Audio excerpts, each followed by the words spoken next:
आज मैं आपको साईं बाबा की व्रत कथा सुनाती हूँ जो हम 9 गुरुवार व्रत में पढ़ते हैं। उस कथा को मैं आज आपको सुनाऊंगी। तो कथा को प्रारंभ कर देते हैं। कोकिला बहन और उनके पति महेश भाई शहर में रहते थे। दोनों को एक दूसरे के प्रति प्रेम भाव था, परंतु महेश भाई का स्वभाव झगड़ालू था, बोलने की तमीज न थी। अड़ोसी पड़ोसी उनके स्वभाव से परेशान थे, लेकिन कोकिला बहन बहुत ही धार्मिक स्त्री थी, भगवान पर विश्वास रखती एवं बिना कुछ कहे सब कुछ सह लेती थी। धीरे धीरे उनके पति का धंधा रोजगार ठप हो गया, कुछ भी कमाई नहीं होती थी। महेश भाई अब दिन भर घर पर ही पड़े रहते थे और अब उन्होंने गलत राह पकड़ ली थी। अब उनका स्वभाव पहले से भी अधिक चिड़चिड़ा हो गया था। दोपहर का समय था। एक वृद्ध महाराज दरवाजे पर आकर खड़े हो गए। चेहरे पर अजब सा तेज था और आकर उन्होंने दाल चावल की मांग की। कोकिला बहन ने दाल चावल दिए और दोनों हाथों से उस वृद्ध बाबा को नमस्कार किया। वृद्ध ने कहा, साईं सुखी रखे। कोकिला बहन ने कहा, महाराज सुख किस्मत में ही नहीं है, और अपने दुखी जीवन का वर्णन किया। महाराज ने श्री साईं बाबा के व्रत के बारे में बताया। 9 गुरुवार फलाहार या एक समय का भोजन करना, हो सके तो बेटा साईं मंदिर जाना, साईं बाबा की 9 गुरुवार पूजा करना, साईं व्रत और विधि से उद्यापन करना, भूखों को भोजन देना, साईं व्रत की किताबें 9, 11, 21 यथाशक्ति लोगों को भेंट देना और इस तरह साईं व्रत का फैलावा करना। साईं बाबा तेरी सभी मनोकामनाएं पूरी करेंगे। यह व्रत कलयुग में बड़ा ही चमत्कारी व्रत है। यह सभी की मनोकामना पूर्ण करता है, लेकिन साईं बाबा पर अटूट श्रद्धा रखना जरूरी है। धीरज रखनी चाहिए। जो उपरोक्त विधि से व्रत और उद्यापन करेगा, साईं बाबा उसकी मनोकामना जरूर पूरी करेंगे।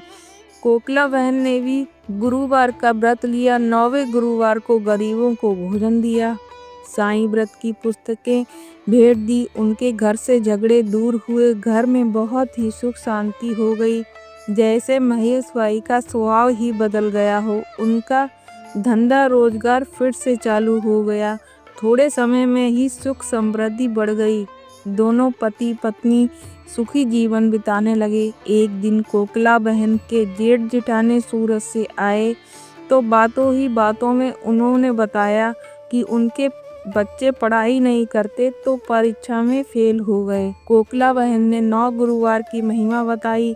साईं बाबा के भक्ति से बच्चे अच्छी तरह अभ्यास कर पाएंगे, लेकिन इसके लिए साईं बाबा पर विश्वास रखना जरूरी है। साईं सबकी सहायता करते हैं। उनके जेठानी ने व्रत की विधि बताने के लिए कहा। कोकिला बहन ने कहा कि 9 गुरुवार फलाहार करके अथवा एक समय का भोजन करके ये व्रत किया जा सकता है, और 9 गुरुवार तक हो सके तो साईं मंदिर के लिए जाने को कहा, और कहा कि ये व्रत स्त्री पुरुष या बच्चे कोई भी कर सकते हैं। 9 गुरुवार साईं फोटो की पूजा करना, फूल चढ़ाना, दिया अगरबत्ती आदि प्रसाद करना एवं साईं बाबा का स्मरण करना, साईं आरती करना आदि विधि बताई। साईं व्रत कथा, साईं स्मरण, साईं चालीसा आदि का पाठ करना। 9वें गुरुवार को गरीबों को भोजन देना। 9वें गुरुवार यह साईं व्रत की किताबें अपने सगे संबंधी अड़ोसी पड़ोसी को भेंट देना। सूरत से उनकी जेठानी का थोड़े समय बाद पत्र आया कि उनके बच्चे साईं व्रत करने लगे हैं और बहुत ही मन लगा के पढ़ते हैं। उन्होंने भी व्रत किया था और व्रत की किताबें उनकी ऑफिस में दे दी थी। इस बारे में उन्होंने लिखा कि उनकी सहेली चारू बहन की बेटी की शादी साईं व्रत करने से बहुत ही अच्छी जगह हो गई थी। उनके पड़ोसी के गहनों का डिब्बा गुम हो गया था। वह साईं व्रत की महिमा के कारण ना जाने कौन वापस रख गया। ऐसा अद्भुत चमत्कार हुआ। कोकिला बहन ने साईं बाबा की महिमा महान है यह जान लिया था। हे साईं बाबा, जैसे आप लोगों पर प्रसन्न होते हैं वैसे हम पर भी प्रसन्न होना। बोलो सद्गुरु साईनाथ महाराज की जय। बोलो साईं बाबा की जय।